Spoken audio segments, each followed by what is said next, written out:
Hello dear subscribers, today I will tell you how you can easily restore your iTunes error. So how to fix your iTunes error number 3015.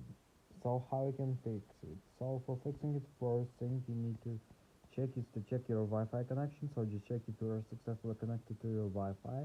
And also you can try to restore your Wi-Fi router, so sometimes it also helps. Also, you can try to turn off your Wi-Fi and just turn on again, so it will reconnect to your Wi-Fi network. Also, you can try to tap on Apple logo, just choose restart, and just submit restarting your computer. So if it doesn't help you too, you can also try remove your iTunes from your computer and just download and install it again.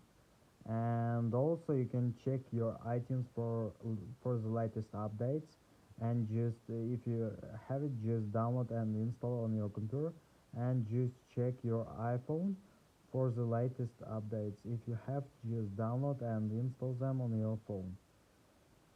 And also, if it doesn't help you, you can also try to use another cable to connect to your laptop, so sometimes it also helps too. So I hope that one of these methods will work for you. So thanks for watching, have a nice day, subscribe to my channel, click like, and goodbye.